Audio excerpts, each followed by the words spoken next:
Isaías 53 es el tema principal de toda la Biblia, porque es el capítulo más grandioso, el más descriptivo y el más exacto en cuanto a la obra de la redención humana de una forma expiatoria y sustitucional en la persona de Jesús de Nazaret.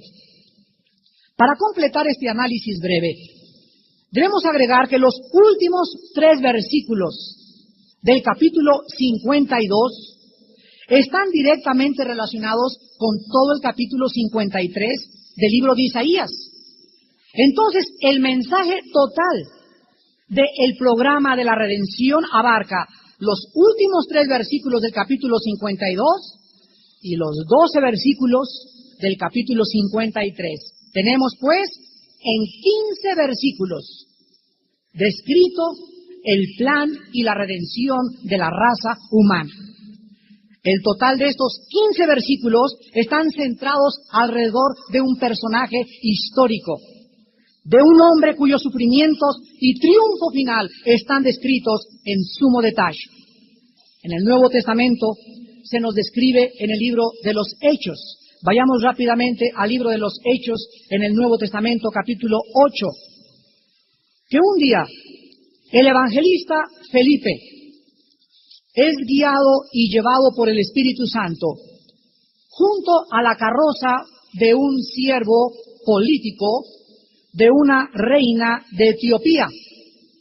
Y dice el capítulo 8 del versículo del 26 al 35, del 26 al 35, un ángel le habló del Señor, le habló a Felipe diciendo: levántate y ve hacia el sur, por el camino que desciende de Jerusalén a Gaza. Gaza es ahora el territorio ocupado. Bueno, era el territorio ocupado y que ahora está ocupado por Yasser Arafat y por los palestinos. Entonces, en el camino de ahí a Jerusalén se encontraba Felipe y él se levantó y fue, y sucedió que un etíope, eunuco, funcionario de Cándace, reina de los etíopes, el cual estaba sobre todos sus tesoros y había venido a Jerusalén para adorar, volvía sentado en su carro y leyendo al profeta, ¿qué cosa? Leía al profeta Isaías. Y el Espíritu dijo a Felipe: acércate y júntate a ese carro. Acudiendo Felipe, le oyó que leía al profeta Isaías y dijo: pero, ¿entiendes lo que lees? Él dijo: ¿y cómo podré si alguno no me enseñare? Y rogó a Felipe que subiese y se sentara con él.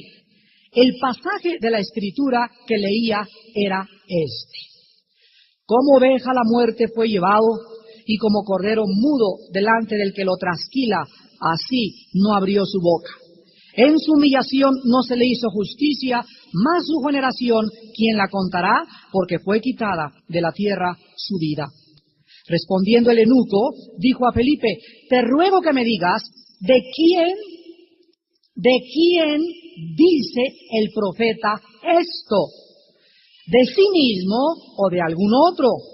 Entonces Felipe, abriendo su boca y comenzando desde esta escritura, le anunció el evangelio. ¿De quién? Amigos judíos, el Nuevo Testamento nos revela de forma inequívoca que el personaje descrito en Isaías 53 es Jesús. La Biblia, pues, nos revela, la Biblia es la que nos interpreta y nos dice que este hombre descrito en el capítulo 53 de Isaías es Jesús de Nazaret. Felipe, amigos judíos que nos escuchan, y todos los líderes de la iglesia primitivos eran judíos, religiosos, ortodoxos y familiarizados con la profecía de Isaías 53. Y todos los judíos del Nuevo Testamento coincidieron que el personaje descrito en Isaías era Yoshua el Mashiach. Vamos pues en esta mañana a Isaías 53 y con la ayuda del Espíritu de Dios tratemos de penetrar en este mensaje glorioso para los judíos, para la iglesia y para las naciones gentiles en todo nuestro planeta. Iniciemos en el capítulo 52, versículos del 13 al 15.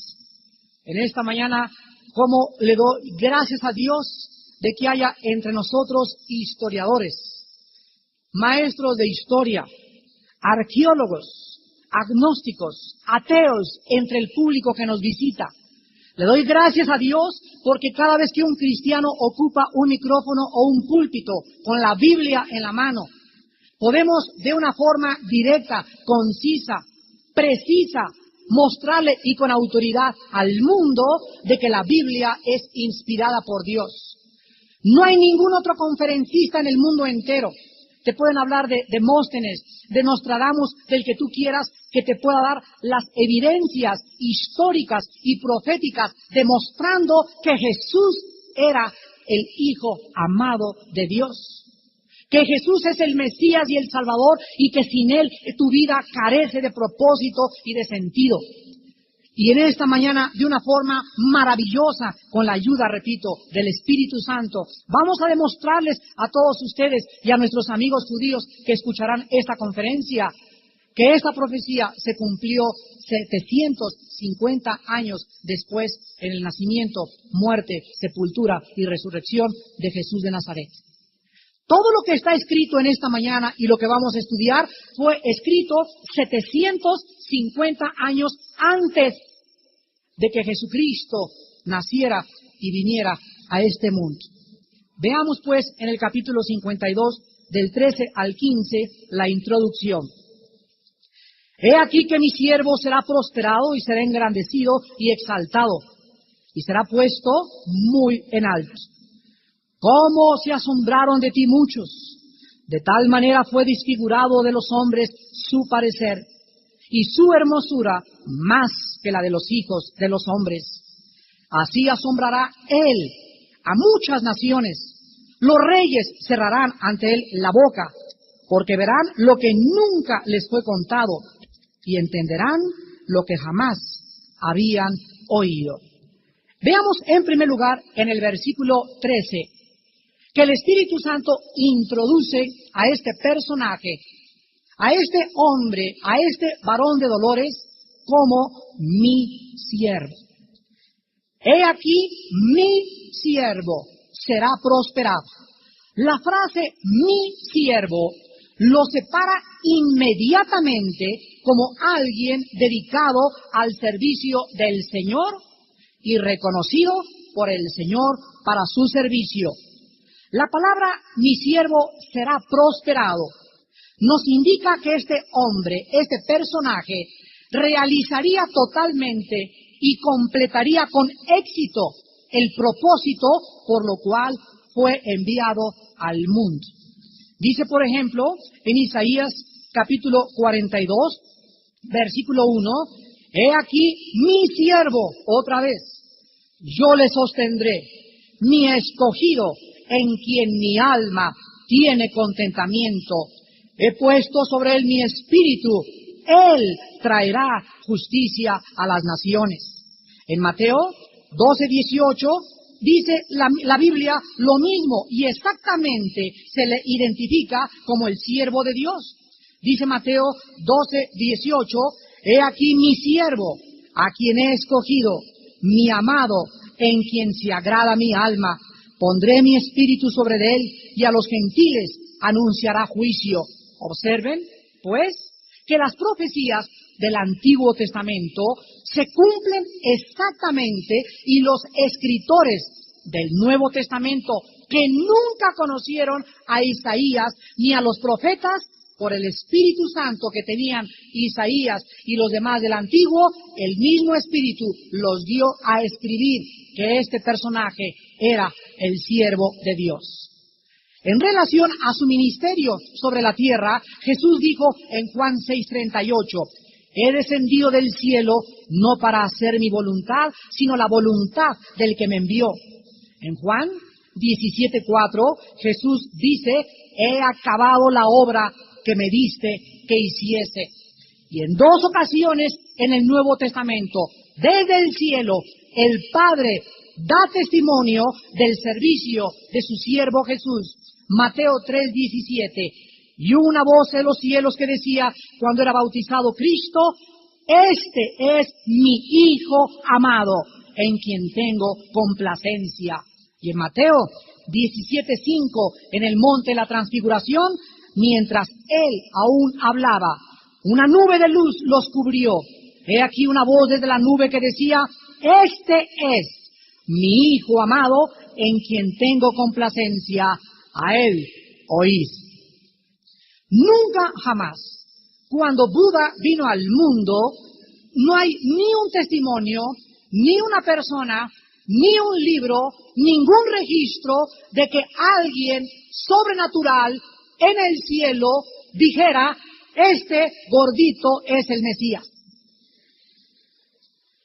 Nunca se abrió sobre Mahatma Gandhi, nunca sobre Zoroastro, ni sobre Krishna, ni sobre el Maharaji Hashi, ni tampoco sobre el gran Ferrier de la Confraternidad Universal, ni tampoco sobre ningún papa, ni sobre ninguna virgen, ni sobre San Crisóstomo, ni sobre Sor Juana Inés de la Cruz. El testimonio del cielo fue que Jesús es el enviado por Dios. Jesús es el Hijo en quien el Padre, el Creador omnipotente del universo, volcó su deidad, en quien se vació a sí mismo y quien, siendo la misma imagen de su gloria y el reflejo de su sustancia, habiendo hecho la purificación de nuestros pecados por medio de su sangre en la cruz, se sentó a la diestra del Padre en las alturas, sobre todo principado y potestad y autoridad y sobre todo nombre que se nombra en este siglo y en los venideros. Si alguien en la historia se atreviera siquiera a comparar cualquier otro personaje con Jesús, serían caricaturas, sería Pinocho peleando contra Rambo. No habría ni siquiera comparación, ni histórica, ni geográfica, ni de evidencia profética, ni científica, lo mismo con cualquier otro libro que cualquier persona te pueda traer. No existe un libro que pueda contener las maravillas contenidas en las Sagradas Escrituras. Esto es algo reconocido internacionalmente. En el versículo 13b, regresamos a Isaías 52, la Biblia continúa diciendo que este siervo no solo cumpliría y haría la obra con éxito, lo cual se encierra en la palabra prosperar, sino que también sería engrandecido y exaltado y puesto muy en alto. La palabra será engrandecido. Los rabíes implican que es más grande que Abraham. Será exaltado más que Moisés y será puesto muy alto más que los mismos ángeles. En otras palabras, el personaje de Isaías o este siervo sería exaltado más que todos los grandes patriarcas de Israel, más que todos los profetas, más que Moisés y más que Elías, más que Miguel el arcángel y más que todos los ángeles que existen en el mundo invisible y en el mundo visible. Esto lo dice también las páginas del Nuevo Testamento. Por ejemplo, en el libro de los Efesios, en el Nuevo Testamento, capítulo 1, versículos del 20 al 21, la Biblia dice, Efesios 1, 20 a 21, la cual operó en Cristo, resucitándolo de los muertos y sentándole a su diestra en los lugares celestiales, sobre todo principado y autoridad y poder y señorío y sobre todo nombre que se nombra, no solo en este siglo, sino también en el venidero, y sometió todas las cosas bajo sus pies y lo dio por cabeza sobre todas las cosas a la iglesia, la cual es su cuerpo, la plenitud de aquel que todo lo llena en todo. Dice Filipenses 2, versículo 9, la misma exaltación, por lo cual también Dios le exaltó hasta lo sumo y le dio un nombre que es sobre todo nombre. Dios nos revela en las páginas de la Biblia que ningún ser humano que ha pisado esta tierra es digno que te hinques delante de Él. Nadie. La Biblia nos revela que no existe ningún santo, no importa quién sea, ni ninguna mujer que pueda y sea digno ¿de qué? De exaltación, de reverencia y de adoración, mucho menos. Ni siquiera los mismos ángeles del cielo, de acuerdo a Apocalipsis capítulo 22, cuando un ángel se le aparece a Juan, y Juan se hinca y el ángel le dice, no te hinques delante de mí, que soy consiervo tuyo, adora a Dios. Este hecho es el hecho que tenemos que defender con todas las fuerzas de nuestro corazón, porque solo Jesús es digno. Y el profeta a continuación lo comenzará a describir con detalles. Ahora veamos en el versículo 14, de qué forma la Biblia comienza ya a describir los terribles sufrimientos que este hombre tendría que padecer antes de su exaltación. Aquí es, amigos judíos que nos escuchan, esta es, amigos rabinos, la clave de la grande equivocación de los rabinos judíos del siglo XX y de los últimos 2000 años. Jesucristo, el Mesías, era necesario que sufriera.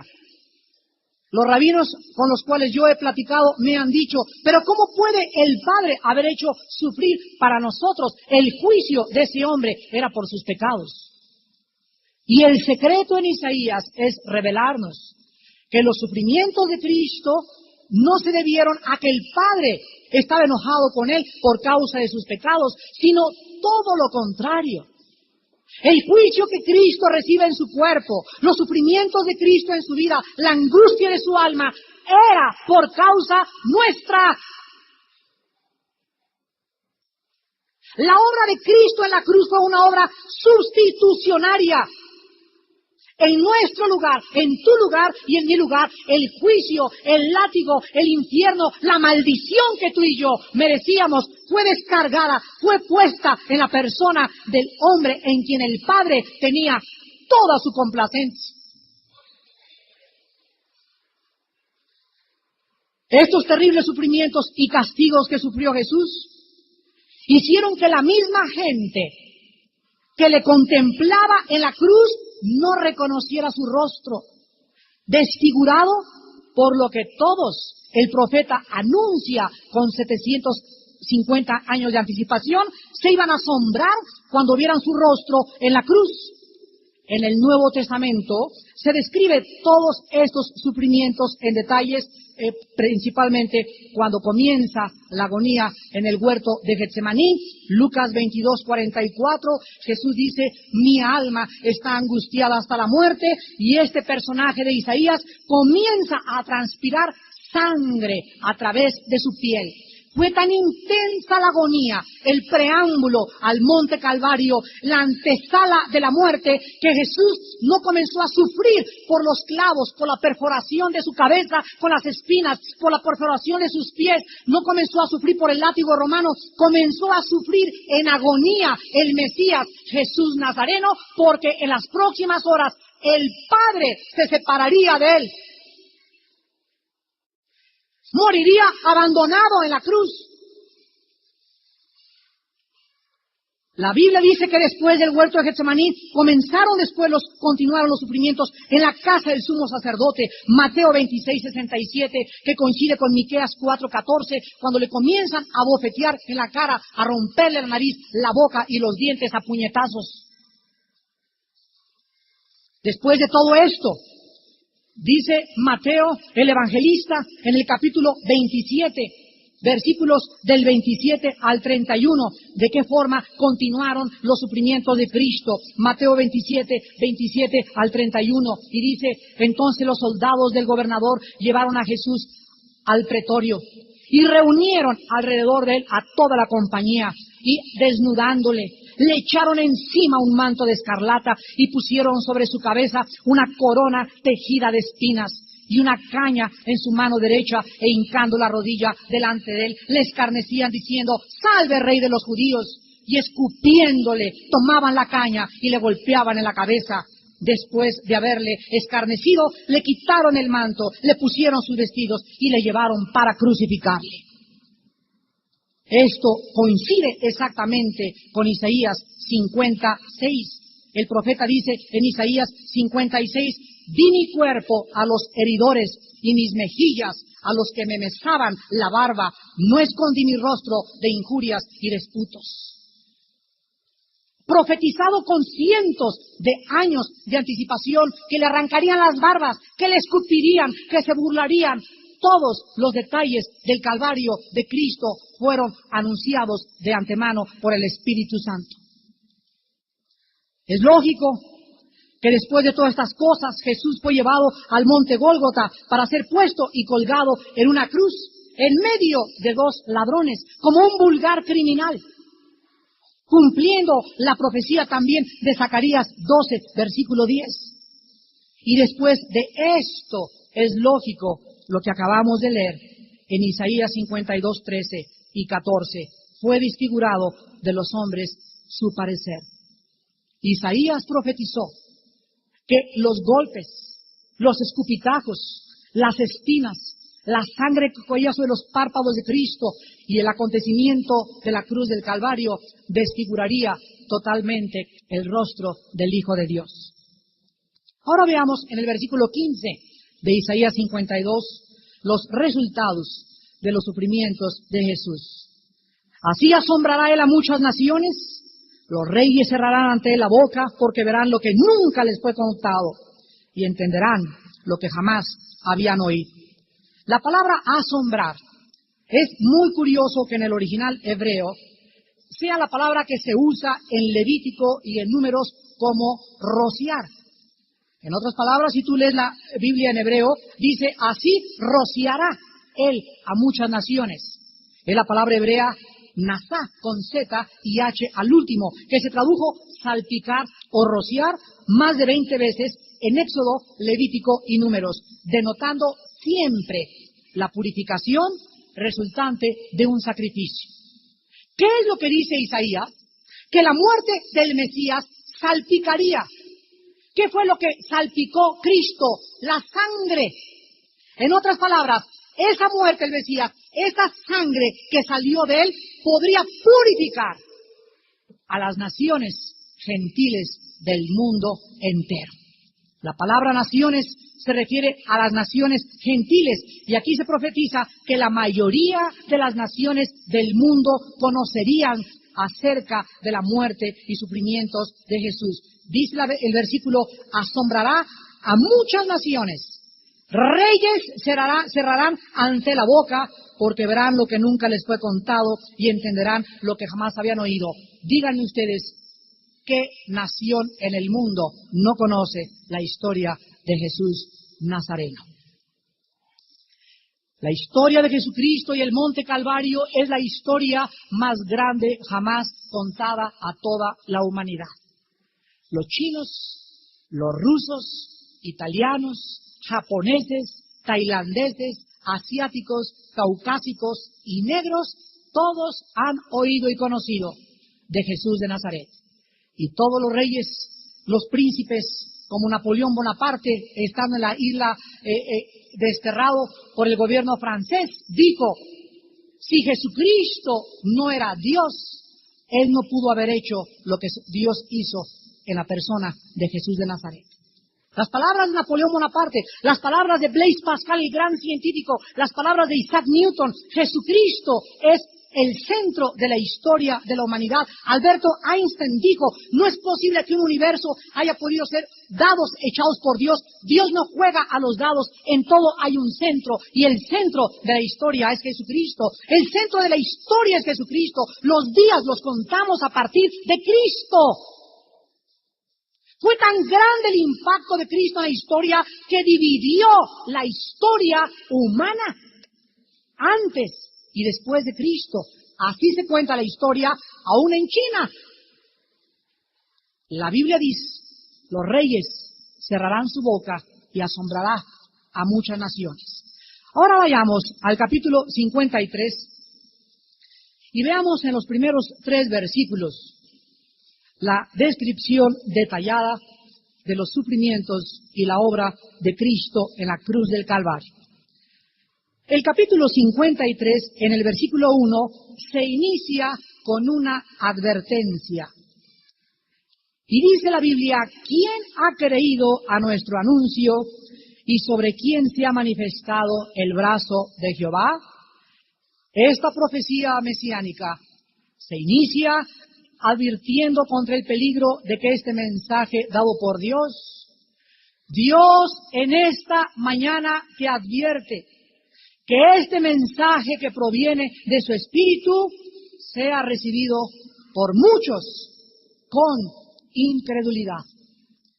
¿Quién ha creído este anuncio? ¿Quién ha creído la historia de Jesús de Nazaret? Los que se salvan es poder de Dios, pero para los que se pierden les es locura, dice 1 Corintios 1:18. Para nosotros que hemos creído en el mensaje de que alguien hace 2000 años pagó por nosotros en una cruz, ha representado y significa el poder de Dios, porque nos ha transformado. No nos ha hecho perfectos, no lo hemos alcanzado, estamos todavía llenos todos los cristianos. Es un hospital la vida cristiana de debilidades y de personas que están siendo restauradas y rehabilitadas. Pero dentro de nosotros traemos la esperma, traemos la simiente divina implantada por Dios, que cuando caemos nos levanta y te empuja y no te deja tirado, por cuanto en Él pusiste tu confianza y creíste en Jesús de Nazaret como tu Señor y Salvador. Pero para los que no han creído, para los que han dicho, ¡buh! Jesús es igual que Hare Krishna y que los grandes iluminados de la historia, para ellos nunca pasará de ser un simple gurú, un simple profeta, un simple buen hombre, como Confucio o Buda o Mahatma Gandhi, buenos hombres, pero estás perdiendo el centro. Jesús fue el que pagó por tus pecados y por mis pecados en una cruz. Ahora dice que este siervo de Dios, en el versículo 1 de Isaías 53, sobre quién se ha manifestado el brazo de Jehová, este siervo es descrito aquí como el brazo del Señor. Esta frase denota el poder de Dios interviniendo a favor de su pueblo. Cuando la Biblia dice el brazo de Jehová está dispuesto para esto, significa que el poder de Dios está a tu favor. Todo esto fue cumplido en la persona de Jesús, quien vino a revelar a Dios, a traer salvación, sanidad y liberación. Dios quiso, con su brazo así, salvar el mundo. Y ese brazo que Dios usó para rescatarnos, protegernos, liberarnos y sanarnos, era el brazo de Jehová, era Jesús de Nazaret. Y esto se demuestra en Hechos 10:38. Donde dice que Jesús de Nazaret anduvo sanando y liberando a todos los oprimidos por el diablo, porque Dios estaba con él. ¿Cómo ungió Dios a Jesús Nazareno? Pero la Biblia dice, en Juan 2, que se cumple la advertencia del versículo 1, porque en Juan 12 la Biblia nos muestra que no todos creyeron en él. Dice Juan 12:37 al 38. Pero a pesar de que había hecho tantas señales delante de ellos, no creían en él, para que se cumpliese la palabra del profeta Isaías, que dijo, ¿quién ha creído a nuestro anuncio y a quién se ha revelado el brazo del Señor? La incredulidad de la mayor parte de las gentes que rechazaron a Jesucristo cumplía el versículo 1 del profeta Isaías en la persona y rechazo de Jesucristo el Nazareno.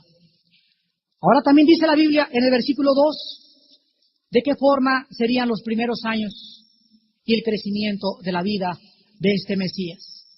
Subirá cual renuevo delante de él y como raíz de tierra seca. No hay parecer en él ni hermosura, le veremos, mas sin atractivo para que le deseemos. Esto se describe también en Lucas 2:40. Cristo crecía en sabiduría y en gracia para con Dios y para con los hombres. Pero observen ustedes la fraseología del profeta. Dice, subirá cual renuevo delante de él. En otras palabras, ¿qué es un renuevo? Bueno, podemos en esta mañana utilizar el ejemplo de una plantita. Este hombre que vendría a salvar a la raza humana iba desde su infancia hasta su juventud a crecer como un renuevo, como una planta firme, derecho, siempre temiendo a su Padre en todos sus caminos. Pero al mismo tiempo, el profeta dice que el Mesías también crecería como raíz de tierra seca. O sea, el Mesías surgiría como una raíz, como algo que alguien plantó en medio de un mundo seco, estéril, hueco, falso y engañoso. Así el Mesías hizo su aparición en el mundo como una raíz en medio de tanta sequía alrededor. Surgió y vino como un mensajero de Dios en la época más grande de sequía espiritual. 400 años habían pasado desde el último profeta Malaquías hasta el surgimiento de Cristo en terreno seco. Ahora dice el versículo 2 que en el Mesías no se iba a parecer a un artista de cine. El Mesías no iba a ser guapísimo. El Mesías no iba a tener así un halo alrededor de santidad y con... La Biblia anuncia que la personalidad externa de Cristo no había en él una apariencia externa de esplendor que pudiera revelar su identidad a las personas alrededor de él. Esto es lo que significa que el Mesías no tendría hermosura ni un atractivo especial donde toda la gente fuera atraída por su personalidad, por su guapura o por su belleza. No, Cristo fue un hombre común y corriente. Si tú lo hubieras visto en cualquier parte, no hubieras dicho, este es el Mesías de Dios. Nadie lo pudo reconocer. La gente, al contrario, decía, ¿quién es este? Este es el hijo del carpintero. ¿No son su padre y su mamá, José y María, y sus hermanos fulano y fulano y fulano de tal? La gente no fue atraída por la personalidad de Cristo. Y cuando un hombre que le seguía descubrió que él era el personaje de Isaías 53, Pedro, Cristo se volteó y le dijo, Pedro, esto que tú me estás diciendo de que yo soy el Cristo, el ungido de Dios, no te lo reveló sangre ni carne, no fue percibido por tus sentidos naturales, te lo ha revelado mi Padre que está en los cielos. Así pues, nadie mientras Cristo caminó en la tierra le identificó como el Mesías más que a través de la revelación sobrenatural del Espíritu Santo. No había en él parecer ni hermosura, ni tenía la facha de un conquistador, ni de un santo, ni se vestía así para que todo el mundo dijera, mira nomás el hálito de gloria que tiene, ninguna de estas cosas, para que alguien pudiera reconocer en Cristo, el Hijo de Dios, del profeta Isaías y el personaje descrito en nuestro estudio, tendría que ser por la fe en su obra en la cruz del Calvario. Ahora, dice el versículo 3, despreciado y desechado entre los hombres, varón de dolores, experimentado en quebrantos, y como que escondimos de él el rostro, fue menospreciado y no lo estimamos. Aquí el profeta comienza a describir la humildad, el rechazo y el desamparo del Hijo de Dios. El Hijo de Dios nace en un mundo seco, un mundo lleno de envidias, de política, de traiciones, de hipocresía, de falsedad, de disfraz, de vanagloria, de pompa, de cine, de fama, de poder, de popularidad, todos engañados por el príncipe de las tinieblas. Y este hombre desde que nace al mundo se caracteriza en que desde que nace es rechazado y despreciado y comienza su alma a experimentar el pecado y la traición del mundo en que tú y yo vivimos. Desde que estaba en el vientre de su madre, María cargando a ese santo ser en su vientre y en su matriz, comienza a buscar quién en esa época pudiera tener compasión, misericordia, para abrirle la puerta, para por lo menos en la Cruz Roja y dejar que se acostara y que naciera ese ser. Pero cuando ella y José tocaron en las casas y en las puertas y en las hosterías y en los hoteles de esa época, igual que en la nuestra, el mundo estaba demasiado ocupado, pensando en sí mismos, en sus propios deseos, en su propio egoísmo, y todos le cerraron la puerta y se quedó en la calle María y José, y el único lugar que encontraron para que ese santo ser, el Mesías, el Redentor, tu Salvador y mi Salvador, naciera en el lugar más pobre que jamás un ser humano ha nacido, en un pobre, humilde, sucio y maloliente pesebre en medio de las vacas y de los toros y los becerros. Su enfermera fue una vaca. El doctor ginecólogo fue un toro. Los que le trajeron flores al hospital Mosel o al hospital de México fueron simples pastores, hombres marginados que vivían del ganado y que vivían en una forma sencilla de corazón, teniendo paz en sus hogares. Ahí nació y ahí se manifestó el Mesías para que se cumpliera la profecía, despreciado y desechado entre los hombres. Y así Jesús creció hasta los 30 años que inicia su ministerio, y en los 30 años se agrava el desprecio, el desecho, la persecución, el quebranto y el dolor sobre su vida. Y todo lo hizo porque Dios te ama.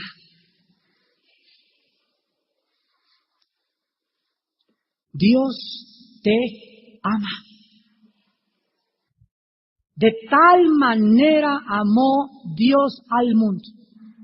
Tú que te sientes despreciado y desechado, que tu madre te abandonó, que tu padre te abandonó, que te han tratado mal en tu casa, que no tienes familia, que comes en la calle, que no tienes trabajo, Dios te ama.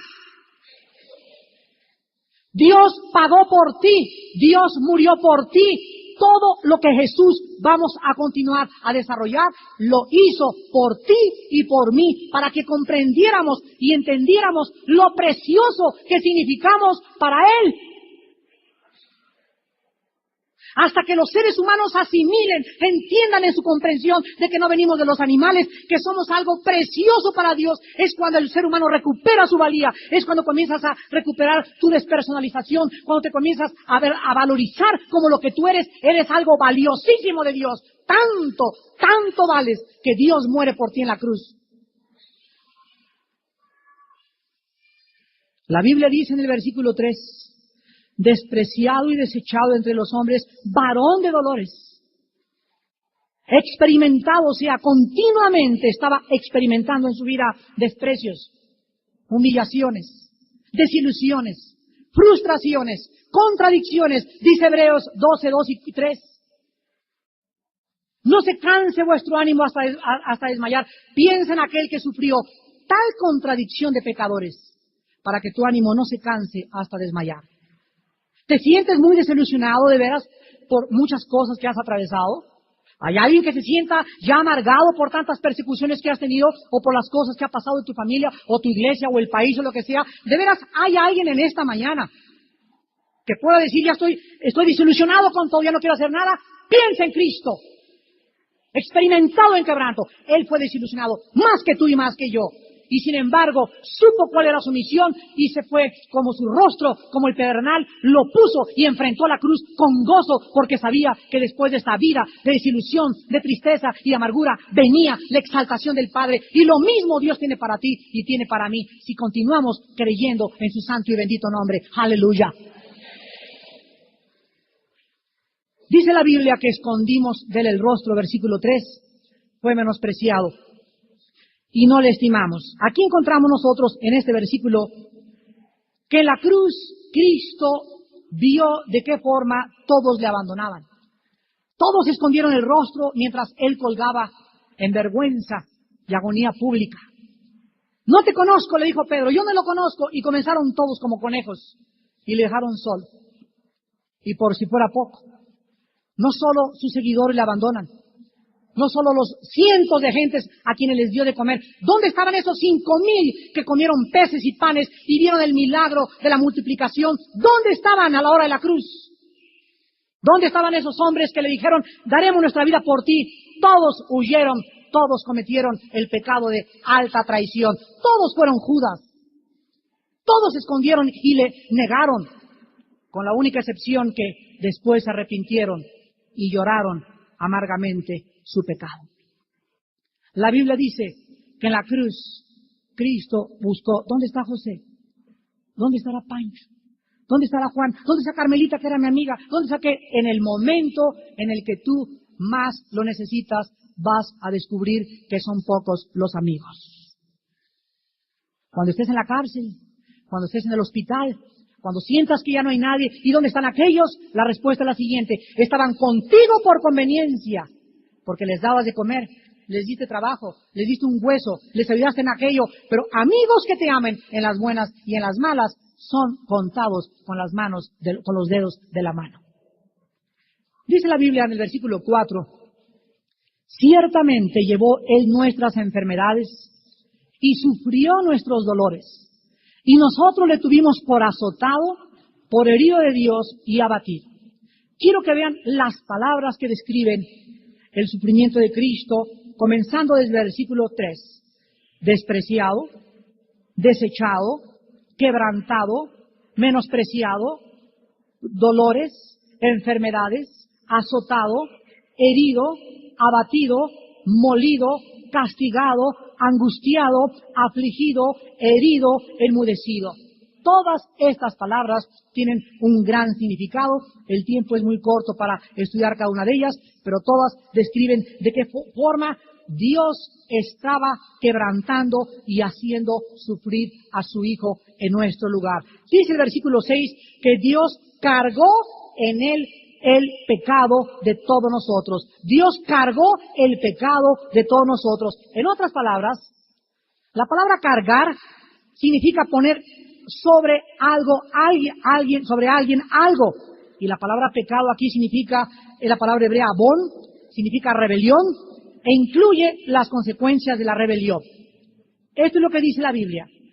Tú has mentido, has sido un rebelde, has cometido fraude, has fornicado, has cometido adulterio, has mentido, has estafado, te has burlado, has sido hipócrita, y todos estos pecados están sobre ti en este momento. Ahí los tienes. Y si tú mueres en esta tarde o saliendo de aquí, este lugar, con todos esos pecados sobre ti, esos pecados que están sobre ti te van a llevar a la condenación eterna. La paga del pecado es la muerte. El alma que pecare, esa morirá, así dicen las Sagradas Escrituras. Pero Dios dice que todos estos pecados, tus abortos, tus adulterios, tus traiciones, tus falsedades, todo lo que hayas hecho, lo tomó Dios y lo puso en la persona, lo cargó sobre Cristo. Y cuando tú crees en Cristo, en ese momento Él toma todo aquello que tú y yo llevábamos desde que teníamos conciencia de nuestros actos, y en la cruz Dios nos dice: ahora mi hijo ha pagado por ti, ahora mi hijo ha sufrido por ti, ahora mi hijo descargo el juicio, la maldición, mi hijo se hace maldición por tu lugar, si tan solo tú crees lo que Él hizo en la cruz por ti.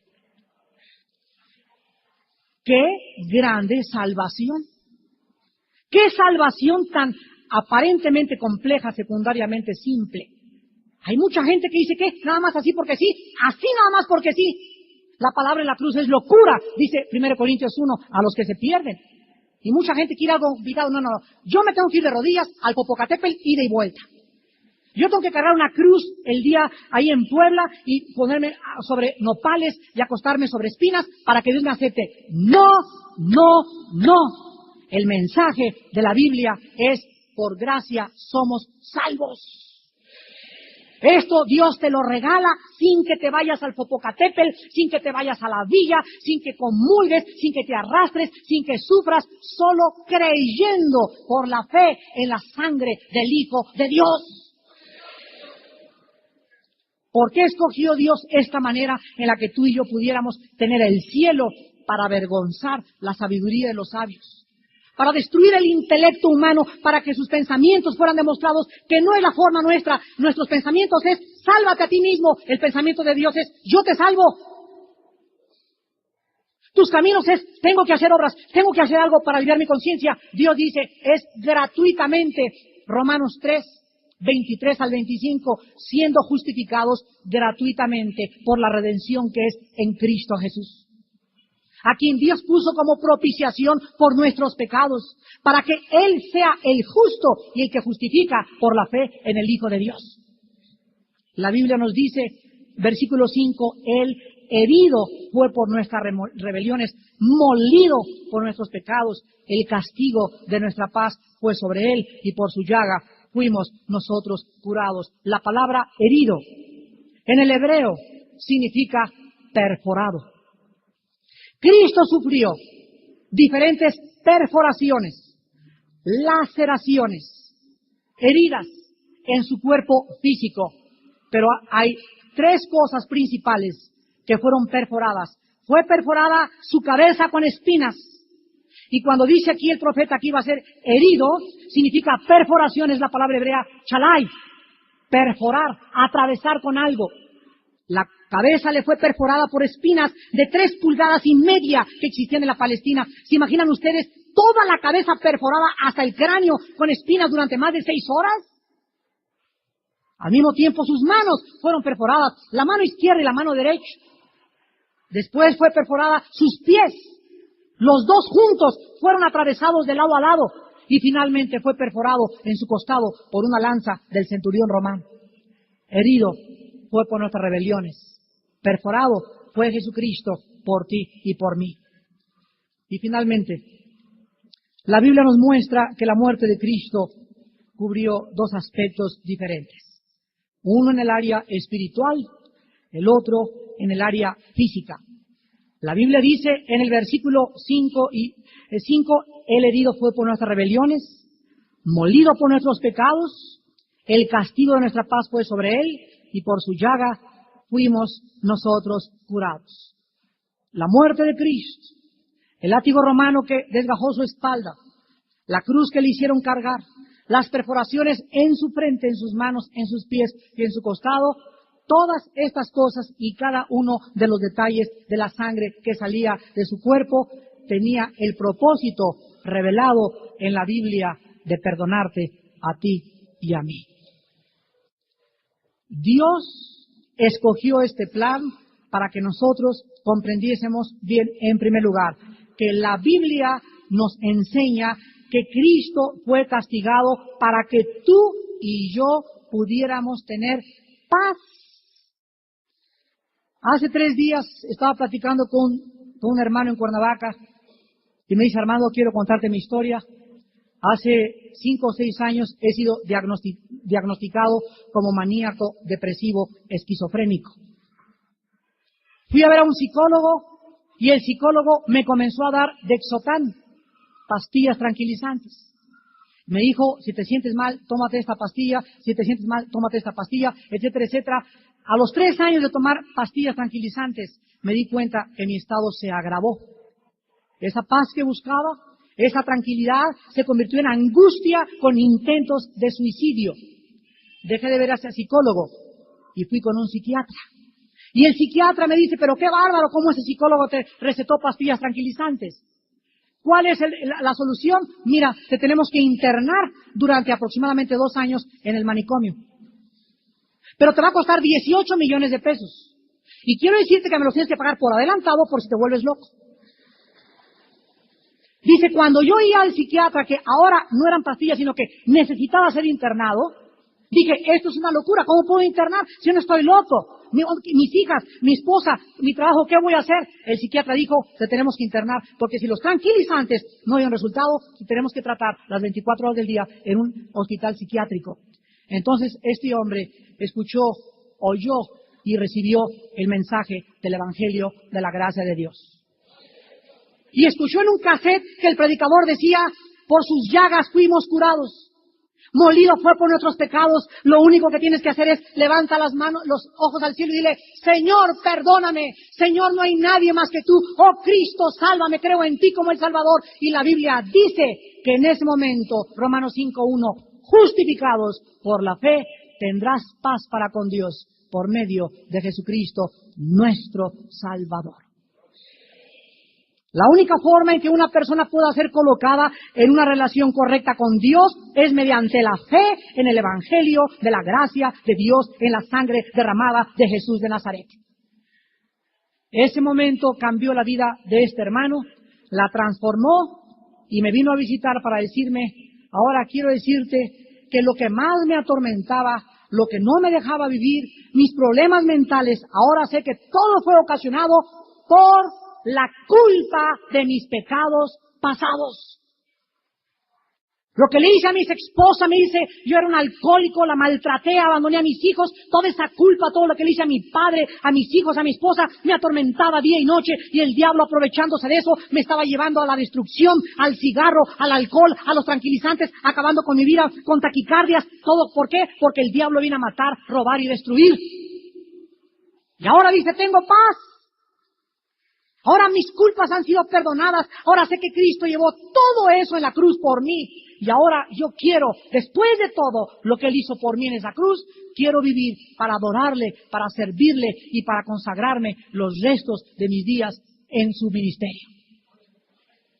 Cristianos en esta mañana que me están escuchando, tenemos una vida para Cristo. ¿Tú crees en esta salvación? ¿La has experimentado? ¿La has recibido? ¿Por qué no respondes a lo que Él ha hecho por ti? ¿Tú has conocido los sufrimientos de este hombre? ¿Tú crees que Dios te va a perdonar por tu chula cara? Si no perdonó a su hijo, ¿tú crees que te va a perdonar a ti?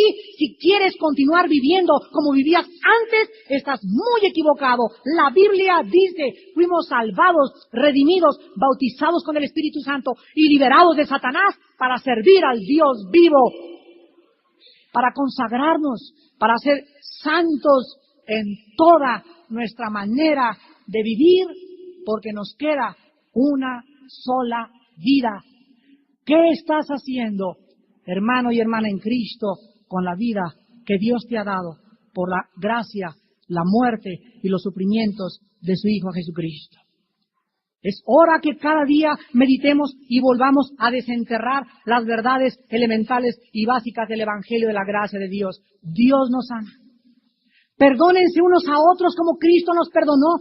¿Cuánto te perdonó Dios a ti en la cruz? Cuando tengas algo contra otro, cuando quieras hablar o criticar a otro hermano, acuérdate que Cristo sería el primero en criticarte a ti. Cristo sería el primero en condenarte, pero ni te critica, ni te condena, te perdona y te recibe. Para que tú y yo hagamos lo mismo con los demás. Para que nos vistamos como hijos de Dios, de misericordia, de compasión, de entrañable amor unos para con otros, acordándonos que Él nos perdonó y nos soportó en la cruz del Calvario. Una persona que no perdona a su prójimo es una persona que no ha recibido el perdón de Cristo, porque cuando el cristiano recibe el perdón y experimenta lo que es saberse perdonado, que el que está en Cristo, nueva criatura es, las cosas viejas pasadas, que ningún pecado de mi pasado volverá a ser traído por Dios para condenarme, en ese momento Dios nos dice en 2 Corintios 5, ahora los envío como embajadores con el ministerio de la reconciliación.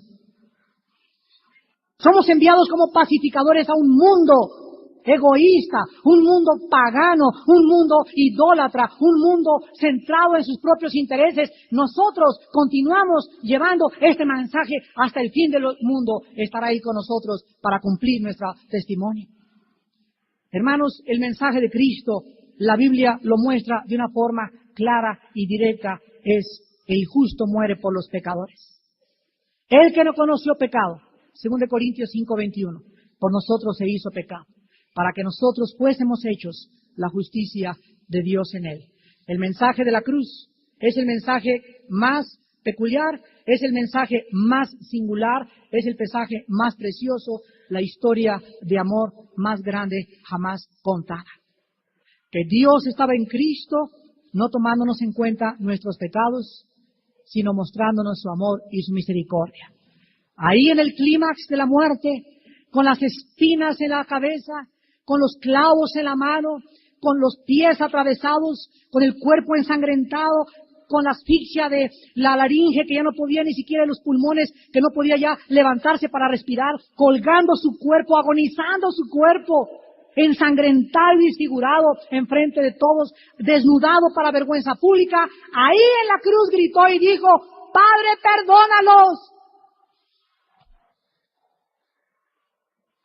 Perdónalos,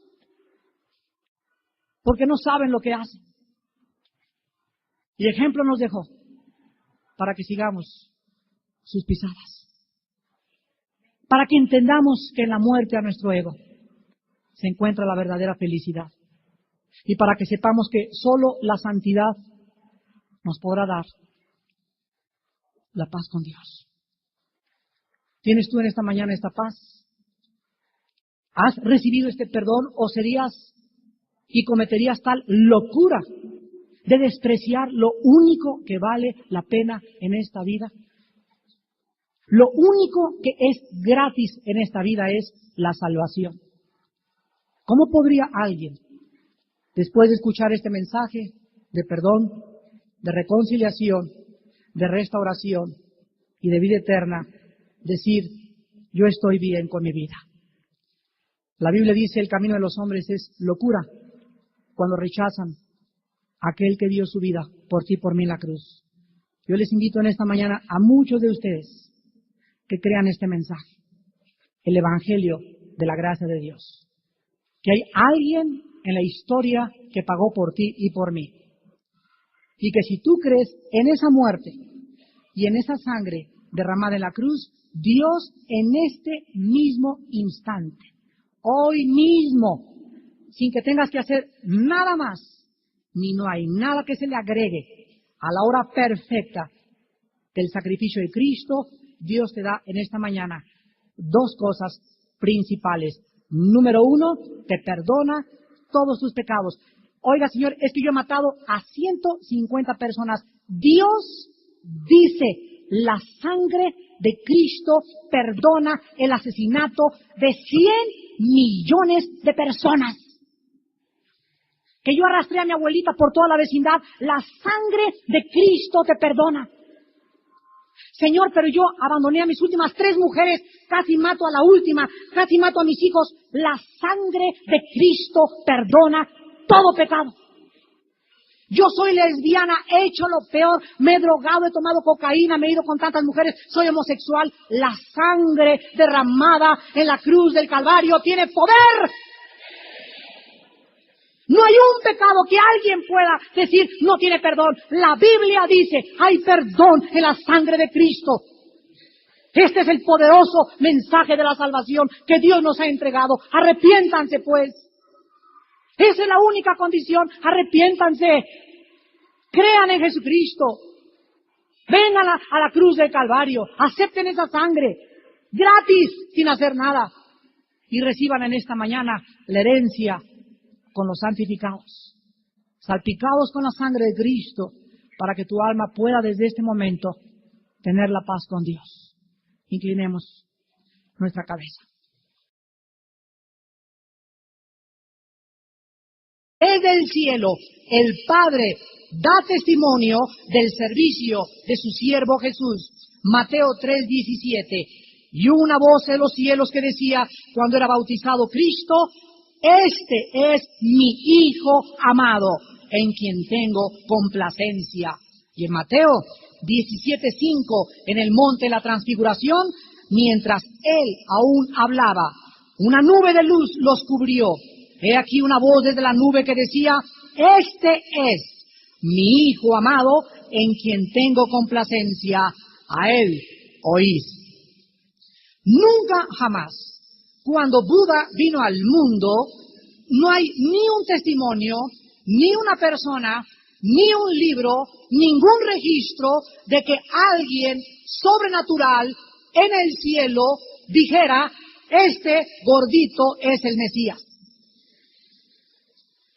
Nunca se abrió sobre Mahatma Gandhi, nunca sobre Zoroastro, ni sobre Krishna, ni sobre el Maharaj Shivaji, ni tampoco sobre el gran Ferrier de la Confraternidad Universal, ni tampoco sobre ningún papa, ni sobre ninguna virgen, ni sobre San Crisóstomo, ni sobre Sor Juana Inés de la Cruz.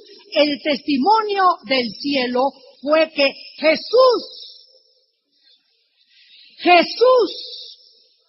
es el enviado por Dios. Jesús es el Hijo en quien el Padre, el Creador omnipotente del universo, volcó su deidad, en quien se vació a sí mismo y quien, siendo la misma imagen de su gloria y el reflejo de su sustancia, habiendo hecho la purificación de nuestros pecados por medio de su sangre en la cruz, se sentó a la diestra del Padre en las alturas, sobre todo principado y potestad y autoridad y sobre todo nombre que se nombra en este siglo y en los venideros. Si alguien en la historia se atreviera siquiera a comparar cualquier otro personaje con Jesús, serían caricaturas, sería Pinocho peleando contra Rambo. No habría ni siquiera comparación, ni histórica, ni geográfica, ni de evidencia profética, ni científica. Lo mismo con cualquier otro libro que cualquier persona te pueda traer. No existe un libro que pueda contener las maravillas contenidas en las Sagradas Escrituras. Esto es algo reconocido internacionalmente. En el versículo 13b, regresamos a Isaías 52, la Biblia continúa diciendo que este siervo no solo cumpliría y haría la obra con éxito, lo cual se encierra en la palabra prosperar, sino que también sería engrandecido y exaltado y puesto muy en alto. La palabra será engrandecido. Los rabíes implican que es más grande que Abraham. Será exaltado más que Moisés y será puesto muy alto más que los mismos ángeles. En otras palabras, el personaje de Isaías o este siervo sería exaltado más que todos los grandes patriarcas de Israel, más que todos los profetas, más que Moisés y más que Elías, más que Miguel el arcángel y más que todos los ángeles que existen en el mundo invisible y en el mundo visible. Esto lo dice también las páginas del Nuevo Testamento. Por ejemplo, en el libro de los Efesios, en el Nuevo Testamento, capítulo 1, versículos del 20 al 21, la Biblia dice, Efesios 1, 20 a 21, la cual operó en Cristo, resucitándolo de los muertos y sentándole a su diestra en los lugares celestiales, sobre todo principado y autoridad y poder y señorío y sobre todo nombre que se nombra, no solo en este siglo, sino también en el venidero, y sometió todas las cosas bajo sus pies y lo dio por cabeza sobre todas las cosas a la iglesia, la cual es su cuerpo, la plenitud de aquel que todo lo llena en todo. Dice Filipenses 2, versículo 9, la misma exaltación, por lo cual también Dios le exaltó hasta lo sumo y le dio un nombre que es sobre todo nombre. Dios nos revela en las páginas de la Biblia que ningún ser humano que ha pisado esta tierra es digno que te hinques delante de él. Nadie. La Biblia nos revela que no existe ningún santo, no importa quién sea, ni ninguna mujer que pueda y sea digno ¿de qué? De exaltación, de reverencia y de adoración, mucho menos. Ni siquiera los mismos ángeles del cielo, de acuerdo a Apocalipsis capítulo 22, cuando un ángel se le aparece a Juan, y Juan se hinca y el ángel le dice, no te hinques delante de mí, que soy consiervo tuyo, adora a Dios. Este hecho es el hecho que tenemos que defender con todas las fuerzas de nuestro corazón, porque solo Jesús es digno. Y el profeta a continuación lo comenzará a describir con detalles. Ahora veamos en el versículo 14, de qué forma la Biblia comienza ya a describir los terribles sufrimientos que este hombre tendría que padecer antes de su exaltación. Aquí es, amigos judíos que nos escuchan, esta es, amigos rabinos, la clave de la grande equivocación de los rabinos judíos del siglo XX y de los últimos 2000 años. Jesucristo, el Mesías, era necesario que sufriera. Los rabinos con los cuales yo he platicado me han dicho, pero ¿cómo puede el Padre haber hecho sufrir para nosotros? El juicio de ese hombre era por sus pecados. Y el secreto en Isaías es revelarnos que los sufrimientos de Cristo no se debieron a que el Padre estaba enojado con él por causa de sus pecados, sino todo lo contrario. El juicio que Cristo recibe en su cuerpo, los sufrimientos de Cristo en su vida, la angustia de su alma, era por causa nuestra. La obra de Cristo en la cruz fue una obra sustitucionaria. En nuestro lugar, en tu lugar y en mi lugar, el juicio, el látigo, el infierno, la maldición que tú y yo merecíamos fue descargada, fue puesta en la persona del hombre en quien el Padre tenía toda su complacencia. Estos terribles sufrimientos y castigos que sufrió Jesús hicieron que la misma gente que le contemplaba en la cruz no reconociera su rostro, desfigurado por lo que todos el profeta anuncia con 750 años de anticipación, se iban a asombrar cuando vieran su rostro en la cruz. En el Nuevo Testamento se describe todos estos sufrimientos en detalles, principalmente cuando comienza la agonía en el huerto de Getsemaní. Lucas 22:44, Jesús dice, mi alma está angustiada hasta la muerte, y este personaje de Isaías comienza a transpirar sangre a través de su piel.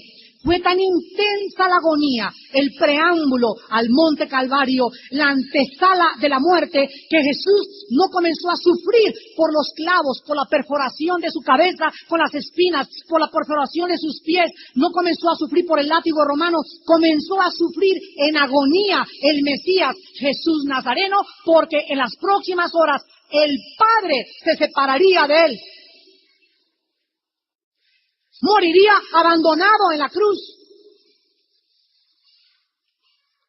La Biblia dice que después del huerto de Getsemaní continuaron los sufrimientos en la casa del sumo sacerdote. Mateo 26:67, que coincide con Miqueas 4:14, cuando le comienzan a bofetear en la cara, a romperle la nariz, la boca y los dientes a puñetazos.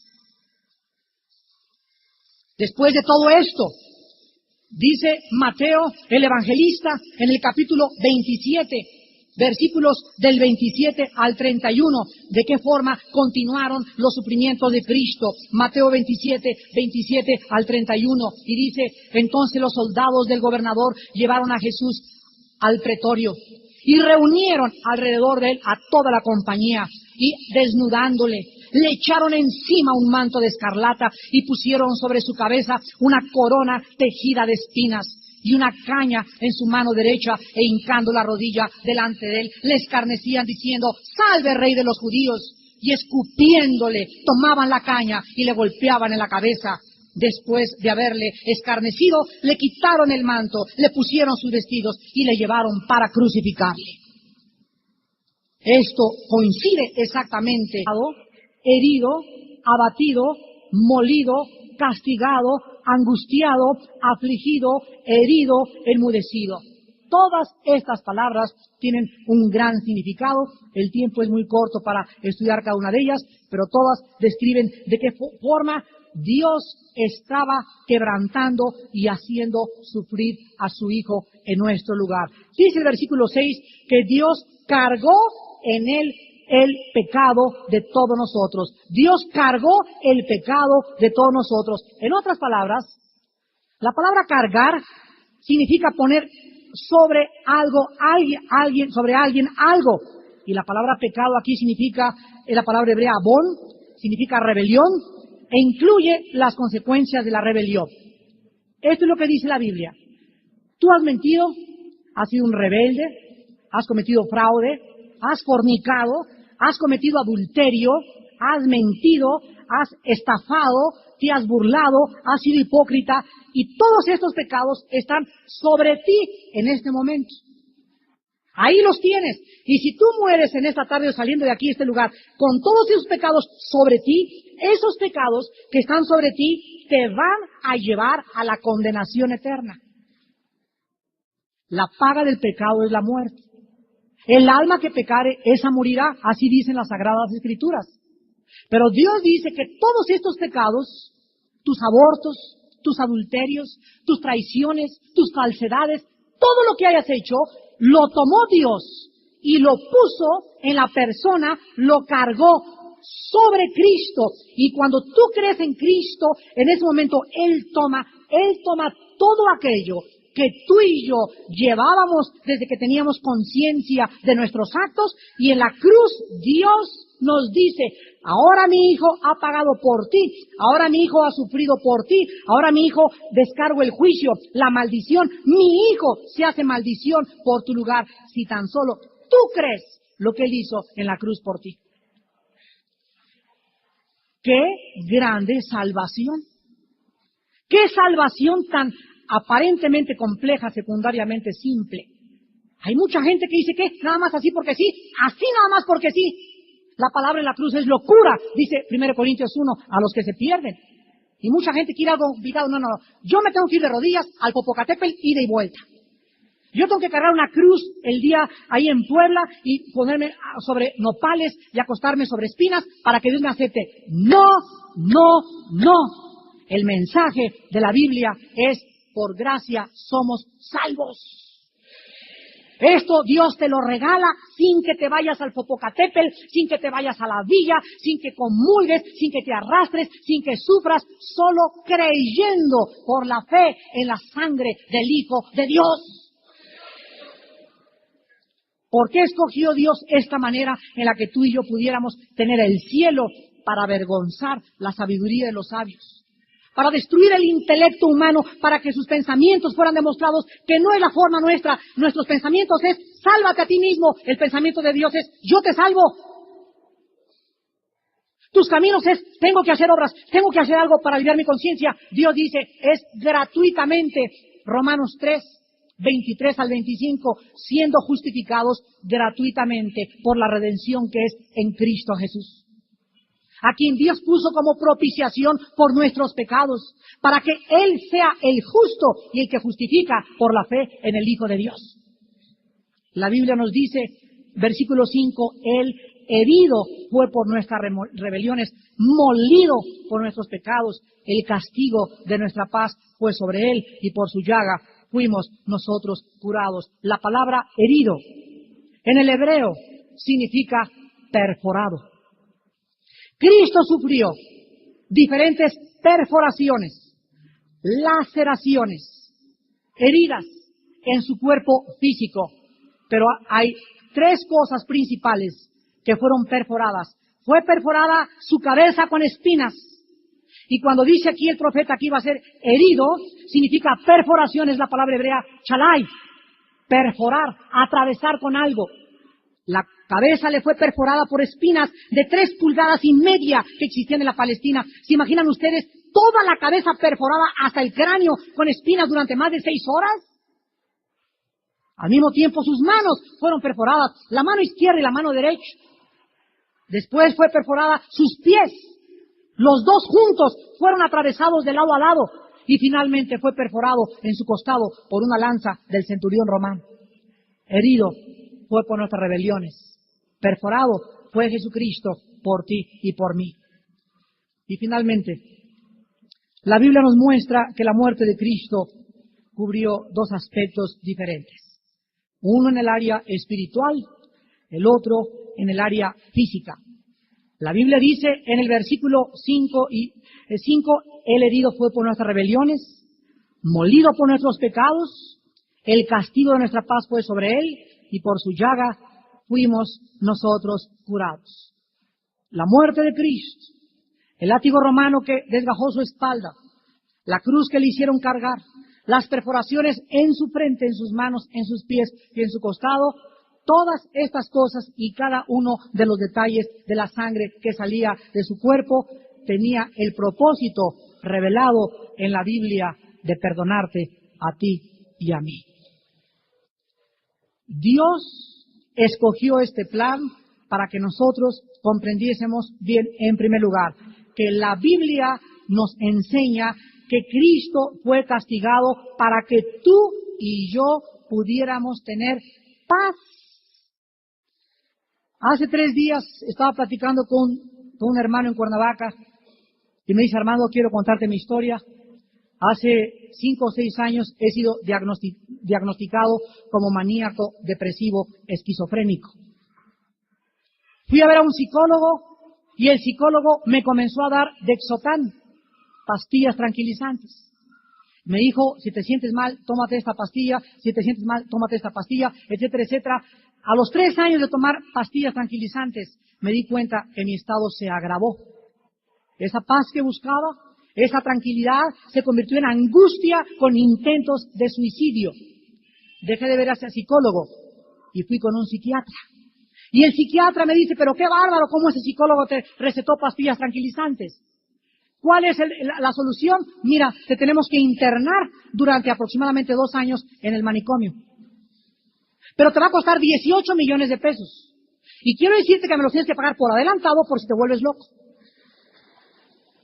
Dice, cuando yo oí al psiquiatra que ahora no eran pastillas, sino que necesitaba ser internado, dije: esto es una locura, ¿cómo puedo internar si yo no estoy loco? Mis hijas, mi esposa, mi trabajo, ¿qué voy a hacer? El psiquiatra dijo: te tenemos que internar, porque si los tranquilizantes no hay un resultado, tenemos que tratar las 24 horas del día en un hospital psiquiátrico.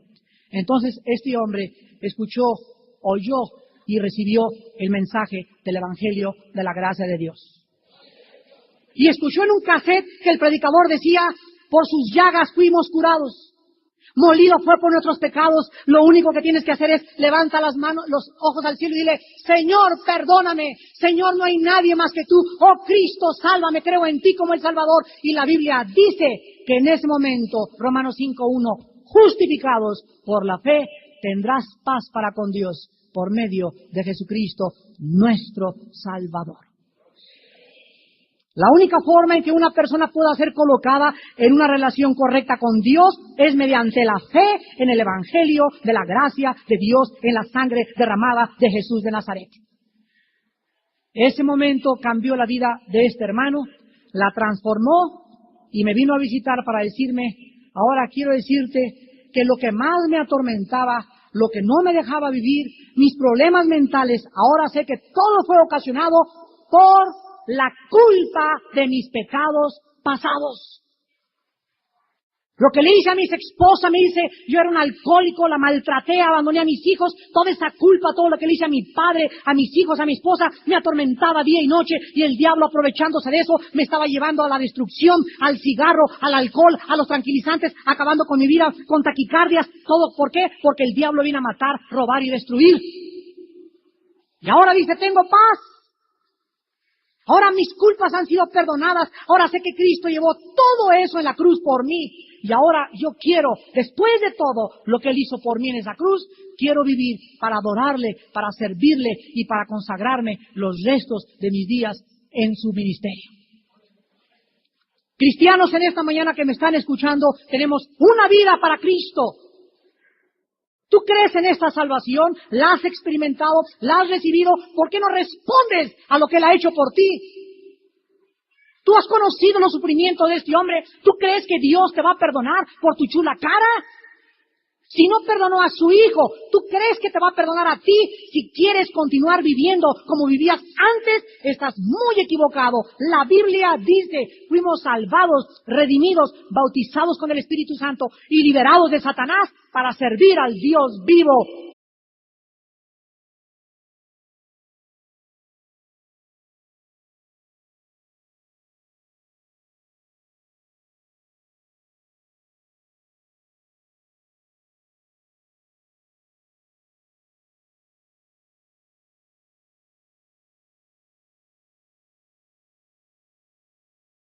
Isaías 53 es el tema principal de toda la Biblia. porque es el capítulo más grandioso, el más descriptivo y el más exacto en cuanto a la obra de la redención humana de una forma expiatoria y sustitucional en la persona de Jesús de Nazaret. Para completar este análisis breve, debemos agregar que los últimos 3 versículos del capítulo 52 están directamente relacionados con todo el capítulo 53 del libro de Isaías. Entonces, el mensaje total del programa de la redención abarca los últimos 3 versículos del capítulo 52 y los 12 versículos del capítulo 53. Tenemos, pues, en 15 versículos descrito el plan y la redención de la raza humana. El total de estos 15 versículos están centrados alrededor de un personaje histórico, de un hombre cuyos sufrimientos y triunfo final están descritos en sumo detalle.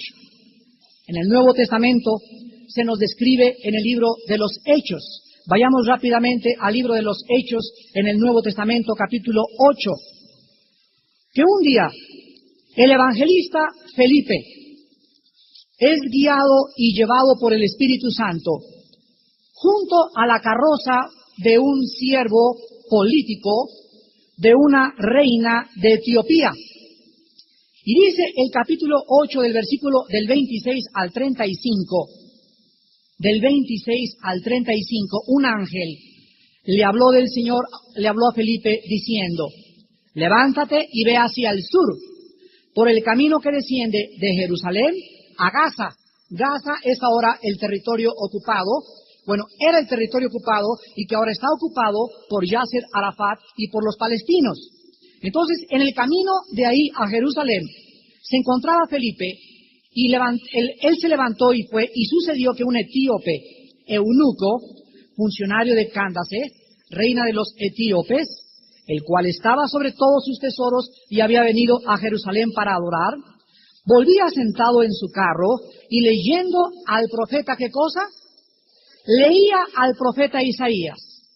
Y el Espíritu dijo a Felipe: acércate y júntate a ese carro. Acudiendo Felipe, le oyó que leía al profeta Isaías y dijo: pero, ¿entiendes lo que lees?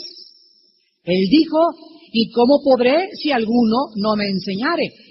Y rogó a Felipe que subiese y se sentara con él. El pasaje de la Escritura que leía era este: como oveja la muerte fue llevado, y como cordero mudo delante del que lo trasquila, así no abrió su boca. En su humillación no se le hizo justicia, mas su generación, ¿quién la contará? Porque fue quitada de la tierra su vida. Respondiendo el eunuco, dijo a Felipe: te ruego que me digas, ¿de quién dice el profeta esto? ¿De sí mismo o de algún otro? Entonces Felipe, abriendo su boca y comenzando desde esta escritura, le anunció el evangelio. ¿De quién? Amigos judíos, el Nuevo Testamento nos revela de forma inequívoca que el personaje descrito en Isaías 53 es Jesús. La Biblia, pues, nos revela, la Biblia es la que nos interpreta y nos dice que este hombre descrito en el capítulo 53 de Isaías es Jesús de Nazaret. Felipe, amigos judíos que nos escuchan, y todos los líderes de la iglesia primitivos eran judíos, religiosos, ortodoxos y familiarizados con la profecía de Isaías 53. Y todos los judíos del Nuevo Testamento coincidieron que el personaje descrito en Isaías era Yoshua el Mashai. Vamos pues en esta mañana a Isaías 53 y con la ayuda del Espíritu de Dios tratemos de penetrar en este mensaje glorioso para los judíos, para la iglesia y para las naciones gentiles en todo nuestro planeta. Iniciemos en el capítulo 52, versículos del 13 al 15. En esta mañana, como le doy gracias a Dios de que haya entre nosotros historiadores, maestros de historia, arqueólogos, agnósticos, ateos entre el público que nos visita. Le doy gracias a Dios porque cada vez que un cristiano ocupa un micrófono o un púlpito con la Biblia en la mano, podemos de una forma directa, concisa, precisa, mostrarle y con autoridad al mundo de que la Biblia es inspirada por Dios. No hay ningún otro conferencista en el mundo entero. Te pueden hablar de Demóstenes, de Nostradamus, del que tú quieras, que te pueda dar las evidencias históricas y proféticas demostrando que Jesús era el Hijo amado de Dios. Que Jesús es el Mesías y el Salvador y que sin Él tu vida carece de propósito y de sentido. Y en esta mañana, de una forma maravillosa, con la ayuda, repito, del Espíritu Santo, vamos a demostrarles a todos ustedes y a nuestros amigos judíos que escucharán esta conferencia, que esta profecía se cumplió 750 años después en el nacimiento, muerte, sepultura y resurrección de Jesús de Nazaret. Todo lo que está escrito en esta mañana y lo que vamos a estudiar fue escrito 750 años antes de que Jesucristo naciera y viniera a este mundo. Veamos pues en el capítulo 52, del 13 al 15, la introducción. He aquí que mi siervo será prosperado y será engrandecido y exaltado, y será puesto muy en alto. ¿Cómo se asombraron de ti muchos? De tal manera fue desfigurado de los hombres su parecer, y su hermosura más que la de los hijos de los hombres. Así asombrará él a muchas naciones. Los reyes cerrarán ante él la boca, porque verán lo que nunca les fue contado, y entenderán lo que jamás habían oído. Veamos en primer lugar en el versículo 13, que el Espíritu Santo introduce a este personaje, a este hombre, a este varón de dolores, como mi siervo. He aquí, mi siervo será prosperado. La frase mi siervo lo separa inmediatamente como alguien dedicado al servicio del Señor y reconocido por el Señor para su servicio. La palabra mi siervo será prosperado nos indica que este hombre, este personaje, realizaría totalmente y completaría con éxito el propósito por lo cual fue enviado al mundo. Dice, por ejemplo, en Isaías capítulo 42, versículo 1, he aquí mi siervo, otra vez, yo le sostendré, mi escogido, en quien mi alma tiene contentamiento. He puesto sobre él mi espíritu, él traerá justicia a las naciones. En Mateo 12:18 dice la Biblia lo mismo y exactamente se le identifica como el siervo de Dios. Dice Mateo 12:18, he aquí mi siervo, a quien he escogido, mi amado, en quien se agrada mi alma. Pondré mi espíritu sobre él y a los gentiles anunciará juicio. Observen, pues, que las profecías del Antiguo Testamento se cumplen exactamente y los escritores del Nuevo Testamento que nunca conocieron a Isaías ni a los profetas por el Espíritu Santo que tenían Isaías y los demás del Antiguo, el mismo Espíritu los dio a escribir que este personaje era el siervo de Dios. En relación a su ministerio sobre la tierra, Jesús dijo en Juan 6:38, he descendido del cielo no para hacer mi voluntad, sino la voluntad del que me envió. En Juan 17:4, Jesús dice, he acabado la obra que me diste que hiciese. Y en dos ocasiones en el Nuevo Testamento, en la época más grande de sequía espiritual. 400 años habían pasado desde el último profeta Malaquías hasta el surgimiento de Cristo en terreno seco. Ahora dice el versículo 2, que en el Mesías no se iba a parecer a un artista de cine. El Mesías no iba a ser guapísimo. El Mesías no iba a tener así un halo alrededor de santidad y con...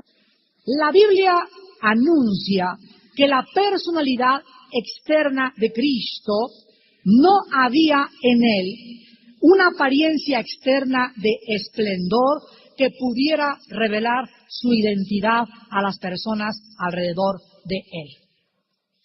Esto es lo que significa que el Mesías no tendría hermosura ni un atractivo especial donde toda la gente fuera atraída por su personalidad, por su guapura o por su belleza. No, Cristo fue un hombre común y corriente.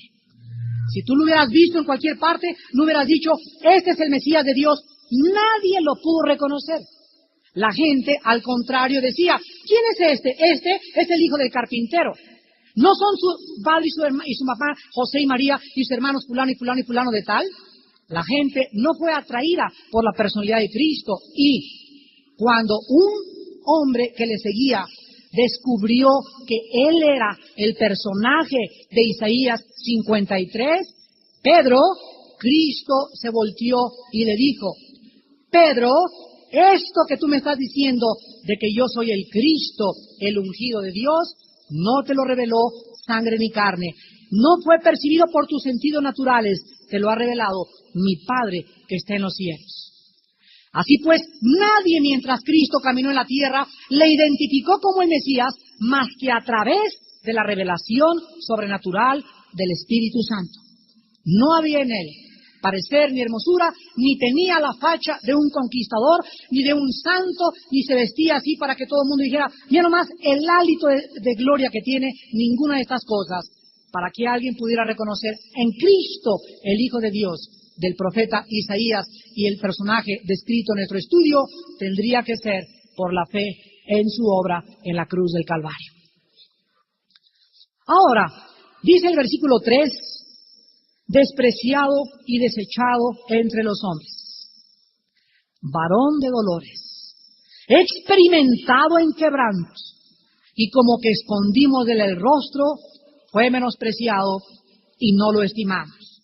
Aquí el profeta comienza a describir la humildad, el rechazo y el desamparo del Hijo de Dios. El Hijo de Dios nace en un mundo seco, un mundo lleno de envidias, de política, de traiciones, de hipocresía, de falsedad, de disfraz, de vanagloria, de pompa, de cine, de fama, de poder, de popularidad, todos engañados por el príncipe de las tinieblas.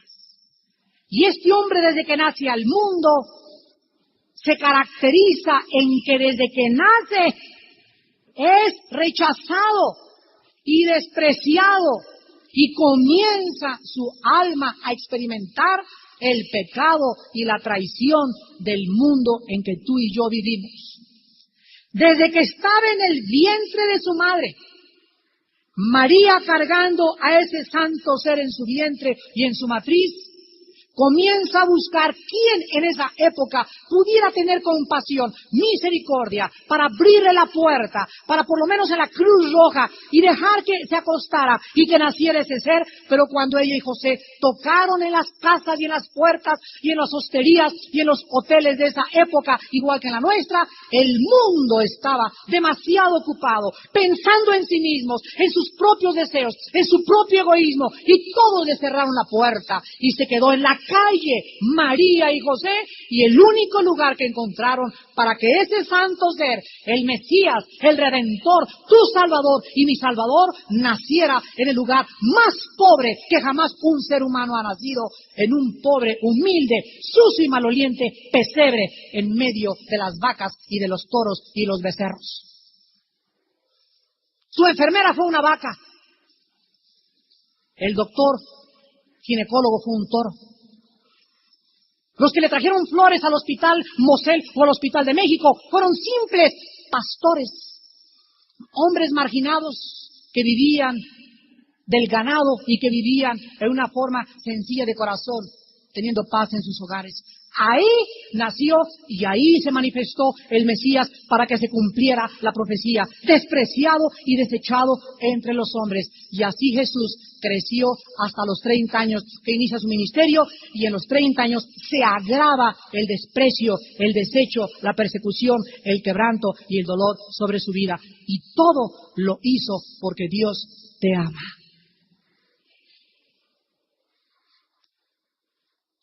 Dios te ama. De tal manera amó Dios al mundo. Tú que te sientes despreciado y desechado, que tu madre te abandonó, que tu padre te abandonó, que te han tratado mal en tu casa, que no tienes familia, que comes en la calle, que no tienes trabajo, Dios te ama. Dios pagó por ti, Dios murió por ti. Todo lo que Jesús vamos a continuar a desarrollar, lo hizo por ti y por mí, para que comprendiéramos y entendiéramos lo precioso que significamos para Él. Hasta que los seres humanos asimilen, entiendan en su comprensión de que no venimos de los animales, que somos algo precioso para Dios, es cuando el ser humano recupera su valía, es cuando comienzas a recuperar tu despersonalización, cuando te comienzas a valorizar como lo que tú eres algo valiosísimo de Dios. Tanto vales que Dios muere por ti en la cruz. La Biblia dice en el versículo 3, despreciado y desechado entre los hombres, varón de dolores, experimentado, o sea, continuamente estaba experimentando en su vida desprecios, humillaciones, desilusiones, frustraciones, contradicciones, dice Hebreos 12, 2 y 3. No se canse vuestro ánimo hasta desmayar. Piensa en aquel que sufrió tal contradicción de pecadores, para que tu ánimo no se canse hasta desmayar. ¿Te sientes muy desilusionado de veras por muchas cosas que has atravesado? ¿Hay alguien que se sienta ya amargado por tantas persecuciones que has tenido, o por las cosas que ha pasado en tu familia, o tu iglesia, o el país, o lo que sea? ¿De veras hay alguien en esta mañana que pueda decir, ya estoy desilusionado con todo, ya no quiero hacer nada? Piensa en Cristo, experimentado en quebranto. Él fue desilusionado más que tú y más que yo. Y sin embargo, supo cuál era su misión y se fue como su rostro, como el pedernal, lo puso y enfrentó la cruz con gozo, porque sabía que después de esta vida de desilusión, de tristeza y de amargura, venía la exaltación del Padre. Y lo mismo Dios tiene para ti y tiene para mí, si continuamos creyendo en su santo y bendito nombre. ¡Aleluya! Dice la Biblia que escondimos de él el rostro, versículo 3, fue menospreciado y no le estimamos. Aquí encontramos nosotros en este versículo que en la cruz Cristo vio de qué forma todos le abandonaban. Todos escondieron el rostro mientras él colgaba en vergüenza y agonía pública. No te conozco, le dijo Pedro, yo no lo conozco. Y comenzaron todos como conejos y le dejaron solo. Y por si fuera poco, no solo sus seguidores le abandonan, no solo los cientos de gentes a quienes les dio de comer. ¿Dónde estaban esos 5,000 que comieron peces y panes y vieron el milagro de la multiplicación? ¿Dónde estaban a la hora de la cruz? ¿Dónde estaban esos hombres que le dijeron, daremos nuestra vida por ti? Todos huyeron, todos cometieron el pecado de alta traición. Todos fueron Judas. Todos se escondieron y le negaron, con la única excepción que después se arrepintieron y lloraron amargamente su pecado. La Biblia dice que en la cruz Cristo buscó, ¿dónde está José? ¿Dónde estará Pancho? ¿Dónde estará Juan? ¿Dónde está Carmelita, que era mi amiga? ¿Dónde está que en el momento en el que tú más lo necesitas, vas a descubrir que son pocos los amigos? Cuando estés en la cárcel, cuando estés en el hospital, cuando sientas que ya no hay nadie, ¿y dónde están aquellos? La respuesta es la siguiente: estaban contigo por conveniencia, porque les dabas de comer, les diste trabajo, les diste un hueso, les ayudaste en aquello, pero amigos que te amen en las buenas y en las malas son contados con las manos, con los dedos de la mano. Dice la Biblia en el versículo 4, ciertamente llevó él nuestras enfermedades y sufrió nuestros dolores, y nosotros le tuvimos por azotado, por herido de Dios y abatido. Quiero que vean las palabras que describen el sufrimiento de Cristo, comenzando desde el versículo 3. Despreciado, desechado, quebrantado, menospreciado, dolores, enfermedades, azotado. Con Isaías 56, el profeta dice en Isaías 56, di mi cuerpo a los heridores y mis mejillas a los que me mesaban la barba, no escondí mi rostro de injurias y disputos. Profetizado con cientos de años de anticipación, que le arrancarían las barbas, que le escupirían, que se burlarían. Todos los detalles del Calvario de Cristo fueron anunciados de antemano por el Espíritu Santo. Es lógico que después de todas estas cosas Jesús fue llevado al monte Gólgota para ser puesto y colgado en una cruz en medio de dos ladrones, como un vulgar criminal, cumpliendo la profecía también de Zacarías 12, versículo 10. Y después de esto es lógico lo que acabamos de leer en Isaías 52, 13 y 14. Fue desfigurado de los hombres su parecer.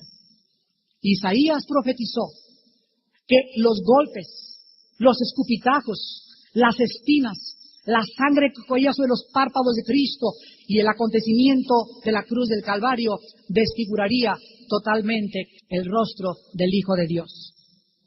Ahora veamos en el versículo 15 de Isaías 52 los resultados de los sufrimientos de Jesús.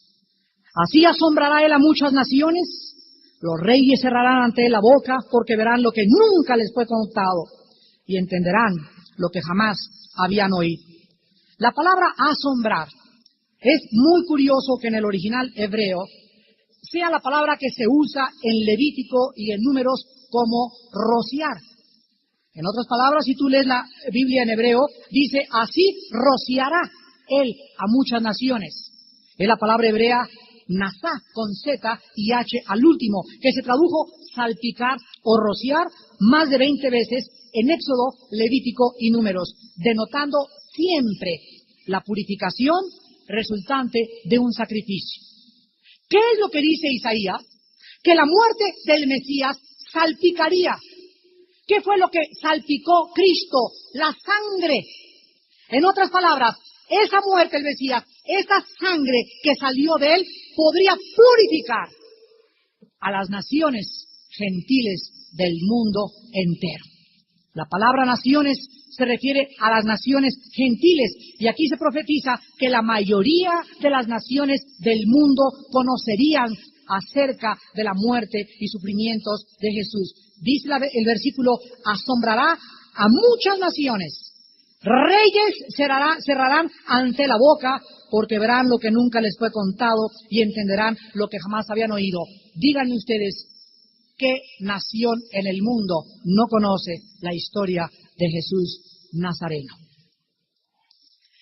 La historia de Jesucristo y el Monte Calvario es la historia más grande jamás contada a toda la humanidad. Los chinos, los rusos, italianos, japoneses, tailandeses, asiáticos, caucásicos y negros, todos han oído y conocido de Jesús de Nazaret. Y todos los reyes, los príncipes, como Napoleón Bonaparte, estando en la isla desterrado por el gobierno francés, dijo, si Jesucristo no era Dios, Él no pudo haber hecho lo que Dios hizo en la persona de Jesús de Nazaret.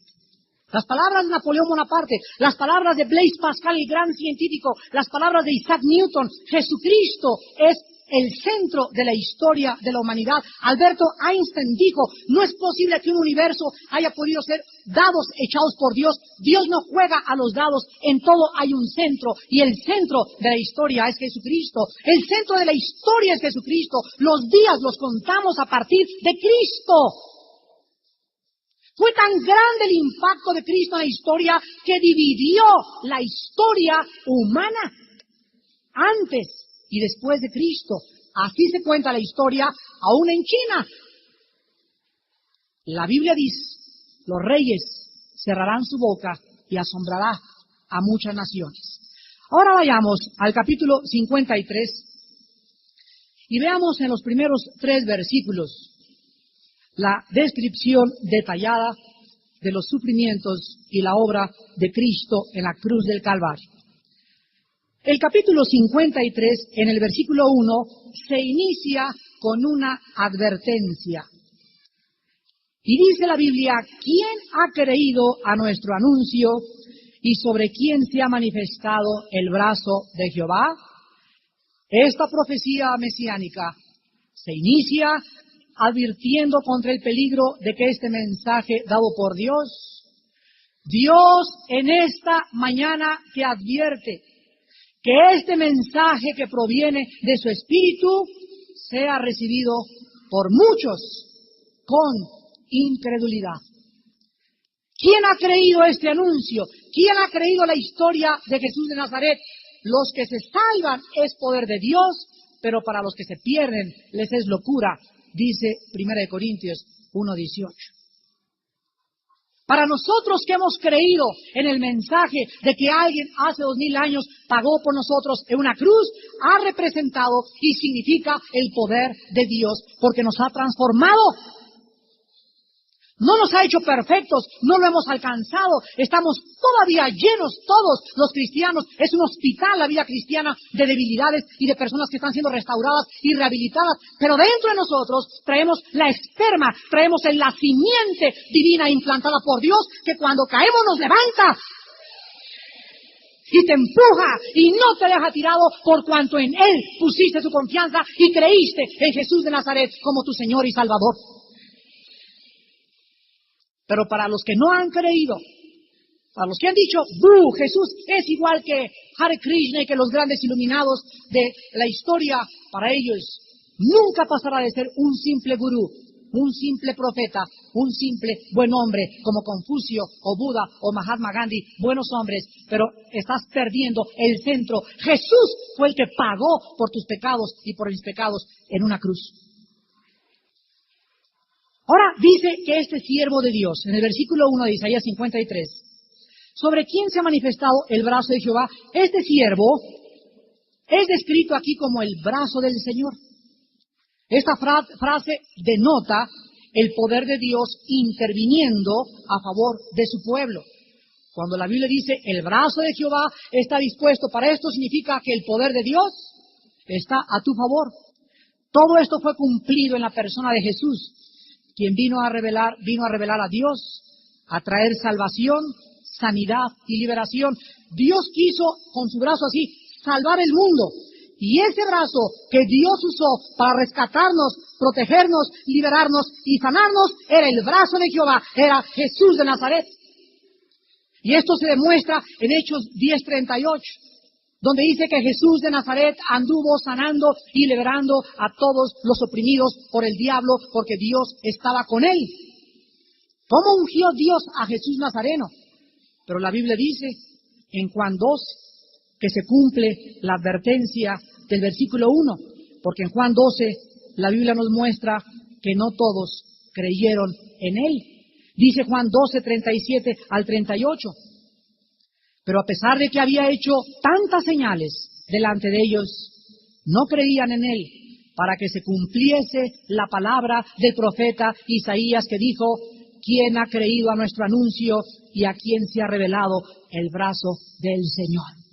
La incredulidad de la mayor parte de las gentes que rechazaron a Jesucristo cumplía el versículo 1 del profeta Isaías en la persona y rechazo de Jesucristo el Nazareno. Ahora también dice la Biblia en el versículo 2 de qué forma serían los primeros años y el crecimiento de la vida de este Mesías. Subirá cual renuevo delante de él y como raíz de tierra seca. No hay parecer en él ni hermosura, le veremos, mas sin atractivo para que le deseemos. Esto se describe también en Lucas 2:40. Cristo crecía en sabiduría y en gracia para con Dios y para con los hombres. Pero observen ustedes la fraseología del profeta. Dice, subirá cual renuevo delante de él. En otras palabras, ¿qué es un renuevo? Bueno, podemos en esta mañana utilizar el ejemplo de una plantita. Este hombre que vendría a salvar a la raza humana iba desde su infancia hasta su juventud a crecer como un renuevo, como una planta firme, derecho, siempre temiendo a su Padre en todos sus caminos. Pero al mismo tiempo, el profeta dice que el Mesías también crecería como raíz de tierra seca. O sea, el Mesías surgiría como una raíz, como algo que alguien plantó en medio de un mundo seco, estéril, hueco, falso y engañoso. Así el Mesías hizo su aparición en el mundo como una raíz en medio de tanta sequía alrededor. Surgió y vino como un mensajero de Dios